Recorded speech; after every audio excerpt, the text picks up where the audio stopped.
തെക്കേക്കരയുടെ നേതാവ് ദേ വരുന്നുണ്ട്. അവരിട്ട് കൂടെ പൊളിച്ച് രണ്ടെണ്ണം അങ്ങ് വിളി. തെക്കേക്കരയുടെ നേതാവേ തെക്കോട്ടടുക്കും സൂക്ഷിച്ചോ. തെക്കേക്കരയുടെ നേതാവേ തെക്കോട്ടടുക്കും സൂക്ഷിച്ചോ.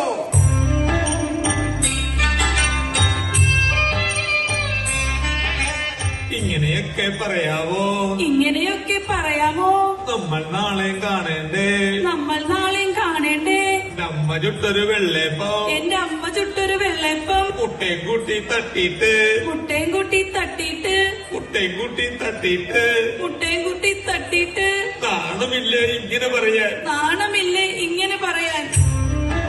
സോറി, മേടിച്ച് തിന്നിട്ട് ഞാൻ ഇങ്ങനെയൊന്നും പറയാൻ പാടില്ല അല്ലേ? അതെ, അപ്പൊ ഉത്സവം അവര് നടത്തിക്കൊണ്ടെന്നാണോ? അത് പറ്റില്ല. ഉത്സവം നമുക്ക് തന്നെ നടത്തണം. ആഹാ, അതങ്ങ് പള്ളി പറഞ്ഞാ മതി. അതല്ല, ഈ കലാജിലയുടെ ഉത്സവം ഇവിടെ തെക്കേക്കരക്കാര് നടത്തും. ഞാൻ ജീവിച്ചിരിക്കുമ്പോൾ നടന്നിട്ട് സമ്മതിക്കും. നിന്നെ കൊന്നിട്ടാണെങ്കിൽ ഞങ്ങൾ ഈ ഉത്സവം നടത്തും. എന്നാ പിന്നെ അത് അറിയണോ? അതെ, നിർത്ത്.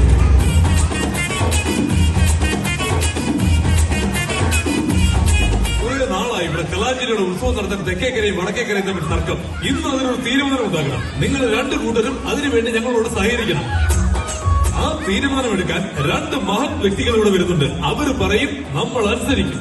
അതാരാണാവോ രണ്ട് മഹത് വ്യക്തികൾ? ലോക മലയാളികൾക്ക് സുപരിചിതം, പകരം വയ്ക്കാനില്ലാത്ത അത്ഭുതങ്ങൾ, അവതാര പിറവികളുടെ സകല രൗദ്രഭാവങ്ങളും ആവാഹിച്ച ആ മൂർത്തികളെ കാണ്. ഭവസ്വാമി, ഭവസ്വാമി, ഓ ഭവസ്വാമി, ഓ ഭവസ്വാമി, ഓ ഭവസ്വാമി.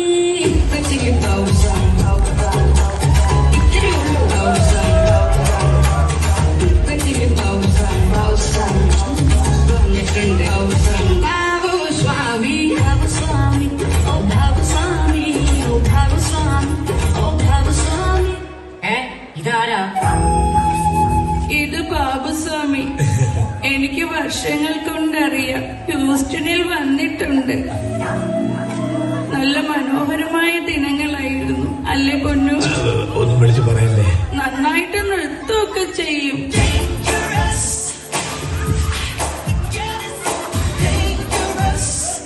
അങ്ങനൊന്നുമില്ല. നമ്മളൊരിക്കൽ ഫ്ലോറിഡയിൽ വെച്ച് നൃത്തം ചെയ്തപ്പോൾ സ്വാമി എന്നെ ഇങ്ങനെ കൈകൊണ്ട് വാരിപ്പോ.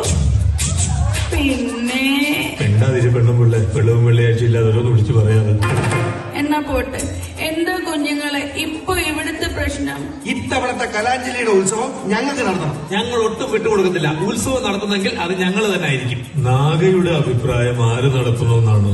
ആരോ നടത്തട്ടെ. ഞാൻ ഒരുത്തനെയും പിടിച്ചുകൊണ്ട് ഇങ്ങനെ വെച്ചിട്ടില്ല. അയ്യോ നടത്തല്ലേ, അയ്യോ നടത്തല്ലേ, അയ്യോ നടത്തല്ലേ എന്നൊന്നും ഞാൻ പറഞ്ഞിട്ടില്ല. നിനക്ക് വേണമെങ്കിൽ ഉത്സവം നടത്താം, അല്ലെങ്കിൽ നടത്താതിരിക്കാം. അല്ലാതെ ഞാനിപ്പോ എന്തോ പറയാനാ? ഞാൻ പറയുന്നത്, ആര് ഉത്സവം നടത്തിയാലും പാട്ടോ ഡാൻസോ ബഹളമോ ചെണ്ടകൊട്ടോ ഒന്നുമില്ലാതെ എവിടെങ്കിലും മാറിയിരുന്ന് കണ്ണടച്ച് ധ്യാനിച്ചുകൊണ്ടൊരു ഉത്സവം നടത്താം. ഇവനിത് എന്ത് തേങ്ങയായി പറയുന്നുണ്ട്? ആഘോഷങ്ങളില്ലാത്ത ഉത്സവം. എന്തായാലും ഉത്സവത്തിന് ഞങ്ങളുടെ ടീമിന്റെ കൈകൊട്ടിക്കളി ഉണ്ടായിരിക്കും. ആഹാ, എന്നാ അത് കൈകൊട്ടി കളിയായിരിക്കില്ല, കൈ വെട്ടിക്കളിയായിരിക്കും. ഞങ്ങളുടെ ടീമിന് ഭജൻസ് വെക്കാനാ ഞങ്ങളുടെ തീരുമാനം. ഭജൻസ് പോയിട്ട് ഒരു ഭജന പോലും പാടാൻ നിങ്ങളെ ഞങ്ങൾ സമ്മതിക്കില്ല. എന്നാ വേണ്ടടാ, ഭജൻസ് വേണ്ട. ഇപ്പോഴത്തെ ട്രെൻഡ് അനുസരിച്ച് റാപ്പ് മതി. എന്തായാലും ഉത്സവം ഞങ്ങളെ നടത്തും. ആ മോഹം മനസ്സിലിരിക്കത്തേ ഉള്ളൂ. എന്തായാലും ഉത്സവം തെക്കേക്കര ഇവിടെ നടത്തത്തുള്ളൂ. നീയൊക്കെ തീരുമാനിച്ചോളെ, വടക്കേക്കരക്കാരെ നടത്തും. നീയൊക്കെ എന്തുവാണ് അവിടെ കിടന്ന് കാണിക്കുന്നത്? നീയൊക്കെ കുറെ ആയല്ലോ. നിന്റെ അടുത്തൊക്കെ മര്യാദക്ക് സംസാരിച്ചാലേ നിനക്കൊന്നും മനസ്സിലാകത്തില്ല. അതുകൊണ്ട് എന്റെ ഭാഷ തന്നെ പറയാം, കേട്ടോടത്താ. എടാ, നിന്നെയൊക്കെ ഞാൻ എന്തോ ഉണ്ടാക്കാൻ വന്നടാ. നിന്റെയൊക്കെ പറഞ്ഞാലേ പറഞ്ഞ പോലെ അനുസരിക്കണം, അല്ലെങ്കിൽ ഓടും. ഇവിടെ കുറെ എന്റെ സ്വഭാവം മാറ്റിച്ചാലുണ്ടല്ലോ, നിന്നെയൊക്കെ ഞാൻ തുപ്പും. നിനക്കൊക്കെ മതിയായോടാ? ഞാനൊരു കാര്യം പറയാം, അത് കേൾക്കാൻ പറ്റുന്നുണ്ടെങ്കിൽ നിങ്ങൾക്ക് ഈ പ്രശ്നം ഇവിടെ വെച്ച് പരിഹരിക്കാം. അതുകൊണ്ട് നിങ്ങളുടെ കൂട്ടത്തിൽ ആർക്കൊക്കെ സിനിമയിൽ അഭിനയിക്കാൻ താല്പര്യമുണ്ട്? എനിക്കുണ്ട്. എനിക്കുമുണ്ട്. എന്നാ പിന്നെ നിങ്ങൾ എല്ലാരും കൂടെ ചേർന്നൊരു സിനിമ എടുക്കും. എന്താണ് നിങ്ങളുടെ അഭിപ്രായം?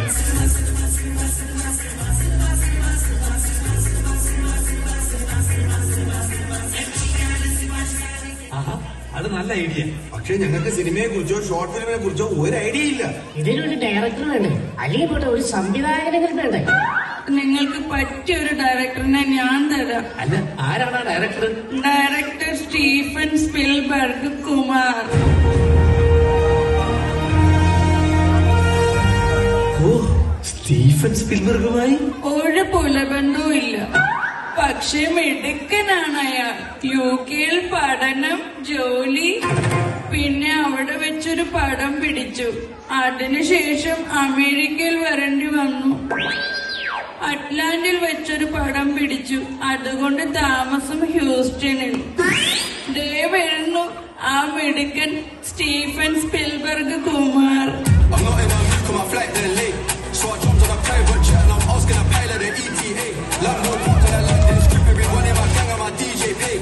നമസ്കാരം, ഞാൻ director Stephen Steelberg Kumar. Steel work കുമാറാ? അല്ല, സ്റ്റീഫൻ സ്പിൽബർഗ് കുമാർ. എടാ, നീ ആരാണെന്ന് അതിന്റെ വിചാരം? നീ എന്റെ സിനിമയിൽ അഭിനയിച്ചില്ലെങ്കിൽ എനിക്ക് വേണ്ട. നിന്റെ മുഖം കാണുമ്പോ എനിക്ക് വെച്ചിട്ട് പോകണം അവിടുന്ന്. ഇതാരാണ് വിളിച്ചത്? ആ ചീള് ചെക്കൻ ഉണ്ണിമൂന്തൻ. അതെ, സ്റ്റീഫൻ സ്പിൽബർഗർ കുമാറെ. ബർഗറോ? അല്ല, എന്തോ ഒരു കുമാറെ. എന്തായാലും നമുക്ക് എത്ര പെട്ടെന്ന് സിനിമ തുടങ്ങണം. സിനിമ അങ്ങനൊന്നും ചാടിക്കയറി തുടങ്ങാൻ പറ്റൂല. അതിന് ആദ്യം വേണ്ടത് ഒരു കഥയാണ്. എന്നാ എന്റെ ഒരു കഥയുണ്ട്, നമുക്കത് സിനിമയാണ്. അയ്യോ, അത് നമുക്ക് വിഷുവിനോ ദീപാവലിക്കോ ഇറക്കാം. അതെന്താ? അല്ല, ഈ പൊട്ടുന്ന സാധനങ്ങൾക്ക് അപ്പോഴാ മാർക്കറ്റ് കൂടുതൽ. ഞാൻ ഒരെണ്ണം പൊട്ടിച്ചോണ്ടല്ലോ. എന്റെ കഥ കേട്ട് കഴിഞ്ഞാൽ കൊച്ചുകുട്ടികൾ ചിരിക്കും, മുതിർന്ന ആൾക്കാർ കൈയടിക്കും. ആഹാ, എന്നാ അത് കൊള്ളാലോ. എന്നാ നിങ്ങൾ കഥ പറ, ഞാനൊന്ന് കേൾക്കട്ടെ. എന്തുവാണ്? അല്ല, കഥ തുടങ്ങാൻ പോവില്ല, ഒരു ആംബിയൻസിന്. ആരങ്ങോട്ട് കഥ പറയൂ. ആദ്യം ഒരു കടലാണ് കാണിക്കുന്നത്.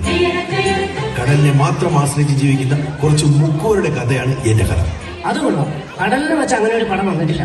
എടാ, പിന്നെ ഈ അമരമൊക്കെ ടർഫിൽ വെച്ച് ഷൂട്ട് ചെയ്തതാണ്. അയ്യോ, ഇത് അങ്ങനത്തെ കഥയല്ല, ഇത് അതിൽ നിന്ന് വളരെ വ്യത്യസ്തമായ കഥയാണ്. ആ കഥ പറ.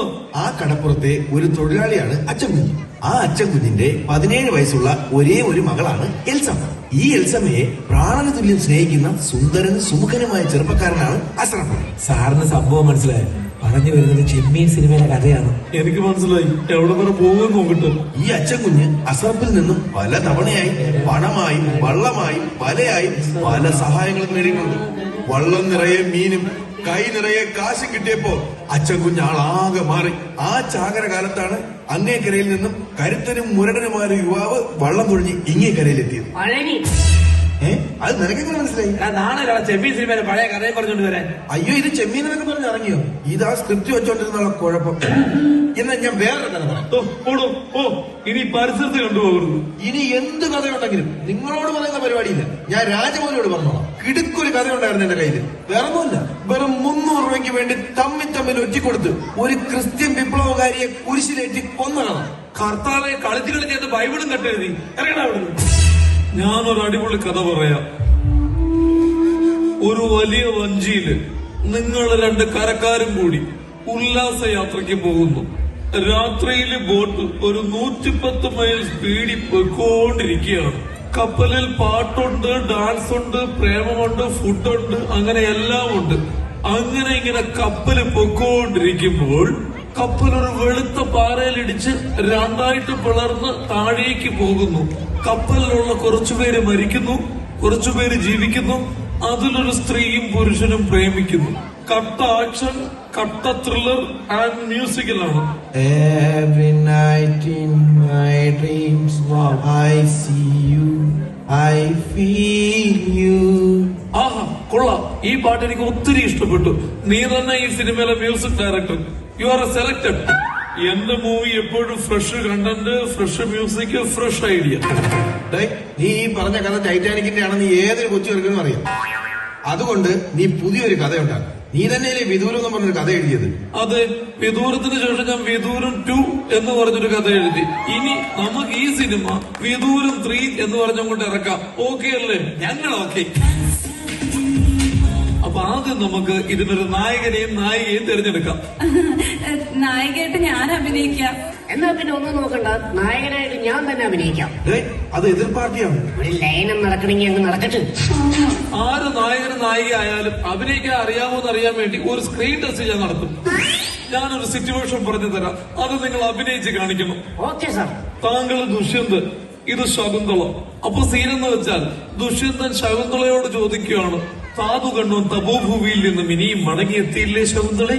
അപ്പോൾ ശകുന്തള പറയണം, എത്തിയിട്ടില്ല നാഥാ. ഓക്കെ അല്ലേ? ഓക്കെയാണ്, നീ പൊളിച്ചണം.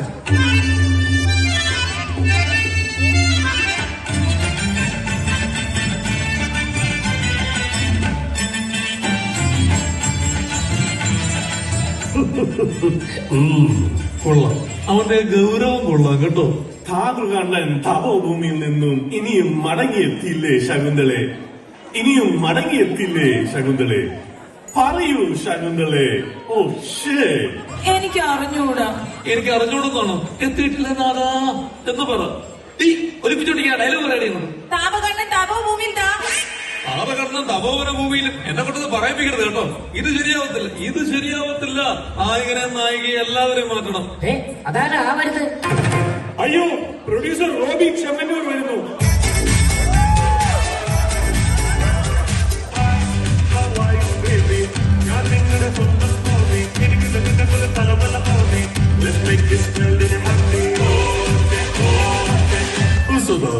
പറയൂ സർ.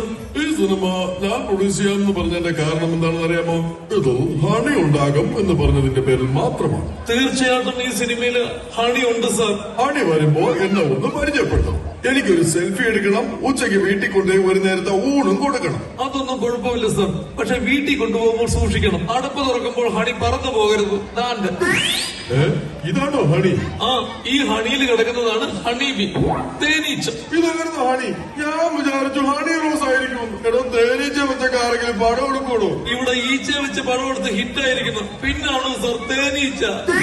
എന്നാ ഒരു കാര്യം ചെയ്യും, ഈ പടം താൻ തന്നെ പ്രൊഡ്യൂസ് ചെയ്യും. ഞാൻ പോണം. അയ്യോ സാർ, പോലെ സർ. അങ്ങനെയാണെങ്കിൽ ഞങ്ങൾ നിൽക്കണല്ലോ, നിങ്ങളാണ് എടുക്കുക. ഞാൻ പോണം. ഞാനും പോണം. ഞങ്ങൾ പോണം. അയ്യേ, ഞങ്ങളും പോണം. ചേച്ചി, എല്ലാവരും പോയി. നിന്റെ ആദ്യത്തെ സിനിമയുടെ പേര് വിദൂരം, നിന്റെ രണ്ടാമത്തെ സിനിമയുടെ പേര് വിദൂരം 2, നിന്റെ ഇപ്പോഴത്തെ സിനിമ വിദൂരം 3G. പേര് പോലെ തന്നെ നിന്റെ സിനിമ മൊത്തത്തിൽ 3G ആയി പോയല്ലോടാ. विदूरम 3 मूंजी എന്നല്ല, जिंदगी में मेरा मूंजन कभी खत्म नहीं होता है.